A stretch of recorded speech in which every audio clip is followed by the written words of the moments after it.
Nous, à San Francisco, la Renault 5, on s'amuse bien avec.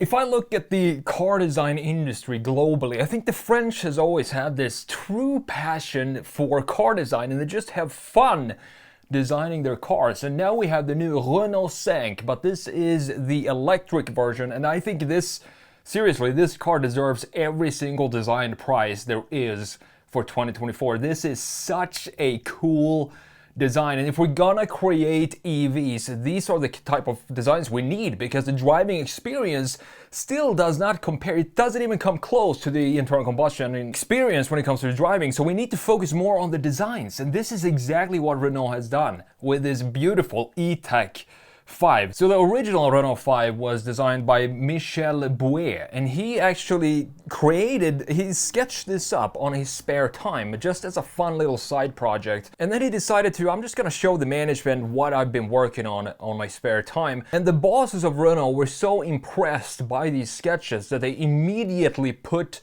the team to start building this first Renault 5 into a prototype, which then became France's best-selling car of all time, which is pretty crazy. It's a crazy story. Unfortunately, Michel himself, the designer, died a couple of months after this car was launched, but at least he got to see his creation in production. And I think this just it looks like a completely modern car, but it has the soul of the original Renault 5. And I do love everything about this design. So we're gonna have a look at this from a front, side, rear, and also the interior.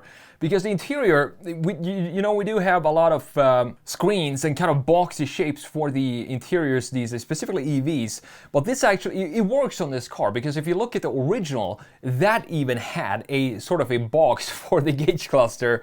So it is actually a very cool modern interpretation of the old design. Before we jump into Photoshop though, let's have a look at this article from Car and Driver, link down below, what this Renault 5 E-Tech is all about. So it's a $27,000 retro-inspired EV hatchback. Unfortunately, even though this was sold in the United States, I do believe it was 70s and 80s. En France, les Renault 5 sont plus sages. Et elles sont vite. This is not going to come to the US, and I think that is a shame, because I think if Renault wanted to make a reintroduction to the United States, this is the car that we would love to see, since everybody else is building mass-produced, boring, generic crossover EVs. This is what we want to see as an EV. So it looks shockingly similar to the concept shown in 2021, and the electric hatchback is capable of 249 miles of range. Not bad for this type of package. It's a very small car and comes with front-wheel drive and a maximum of 148 horsepower. Now here is where I wish they would have added a little bit more power into this package. 148 horsepower front-wheel drive. I would love to see this as a dual motor with around 250. Maybe we can go crazy with 300 horsepower, but there is an Alpine version coming later on. And just have a look at this. You instantly know what car this is. I could not have modernized the Renault 5 better than this design that we have right here. It's such a beautiful design. And Renault says that the production car shares about 95% of its design with the concept. The styling pays homage to the original Renault 5, which ran from 1972 to 1985, the first generation before the facelift. It actually was into production up until 1996. So from 72 to 96, that is one heck of a track record for a car like this. A glossy black panel on the left side of the hood, which displays the battery level as the driver approaches the vehicle. Very cool, is a nod to the vent found on the old school gas-powered Renault 5.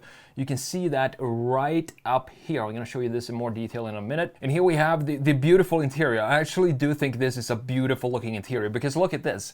We have some effort from the designers to make it a nice, cozy looking style with very old school vibes all over this. More on this as well when we compare it to the original Renault 5 in Photoshop. So inside you have a large 10.1-inch touchscreen, which is this one infotainment screen right here, and a 10-inch display behind the steering wheel. I think the sizes are perfect here. They might look oversized, but not in this case, as I said, because it has such a good connection to the original. And it's said to weigh under 3,307 pounds. That's a very specific number to put out there, but I guess it's around this number. All Renault 5 E-Tech features front-wheel drive, courtesy of a single synchronous electric motor with 3 available power outputs, 148 horsepower, 121, and 94. that seems a little low to me. But as they say here, it's probably just gonna zip around Paris or town, you know, streets of cities. I think that's what this was mainly designed for. So while a sported Alpine variant is planned, previewed by the last year's A290 concept, the hot hatch is not expected to be part of Alpine's expected breakthrough into the US market, which instead set to be led by a series of electric crossovers. And this is a massive, massive mistake in my opinion, because personally, I think a lot of people don't want to see more crossovers. If that's how Alpine is planning to break through into the US market, they probably will sell a lot of vehicles, but none of them are going to be to car enthusiasts. So with that said, let's jump into Photoshop here and let's have a look at this beauty right here. So here we have the first generation Renault 5. My father actually used to own one of these. And me and my brother, we had this work where we worked night. We went to these train stations where the trains were parked overnight, and we removed all the graffiti on the trains, and we swooped up all the puke from the partying from the weekends and the inside. It was a pretty interesting job, and honestly, I actually enjoyed it. But the vehicles that took us there and home safely was a Renault 5. Just looking at these designs, so look at the original here. This is the first generation pre-facelift. And you can see that by the bumper integration here, for example, it's not as smooth that it is in the facelifted version. But as I said, this is France's best-selling car. What I love about this design is the simplicity of it, and I love the simplicity of this era of cars. They just have still a very strong identity to them, even though they don't really have a lot of unique design features to them. It's a very interesting time. And looking at the new one right here, you can see that it has the spirit of the original, even though it doesn't necessarily look at all like the original version. But look at the headlights here. I love this design. We have these tear shapes dripping down on each side. We have these 3 intakes in the front end, a nice lower lip in the lower section, and this looks like a pure concept car when you look at the lighting and the graphics. In addition to that, we now have, you see this, we have an intake here. You can barely see it here, but we do have vents here on the original, and I do love that they actually took what they did in the concept and implemented that into the production version, and also how this smoothly sticks up from the hood itself in this beautiful soft way, and this is then displaying how much charge you have left in your Renault 5. I think it's such a cool design overall. And looking at the side view, here you can clearly see how cars have evolved over time when it comes to greenhouse and body ratio. If you look at the original here, and this is actually the facelifted version, you can see we have a plastic bumper wrapping around the entire car here, better integrated bumpers in the front end as well. And look at the ratio here. If we just put a line where the greenhouse starts, it sits very low down. The glass goes very low, and it's almost 50-50. So we have 50% here, and then we have 50% of the mass being the lower section and the metal work of the car. And if we look at the new one here, we have way thinner greenhouse, and this of course makes it feel a lot sportier. But what I love here is if you look at the wheelhouse designs of these two, we have sort of a squared off design here in this area and also in the front end, but they didn't do that in the new one. Instead, they implemented these features into the bodywork of the car. So look at this. We still have a round integration for the wheelhouses themselves, but if you look at the graphics that goes around the wheelhouses, for example this line, this is then the connection to the original Renault 5. This is one of these details again that I think the designers just really put a lot of effort into designing this and being a proper homage to the original one. We also have a line down here that looks beautiful, carves out some volume in the bottom section.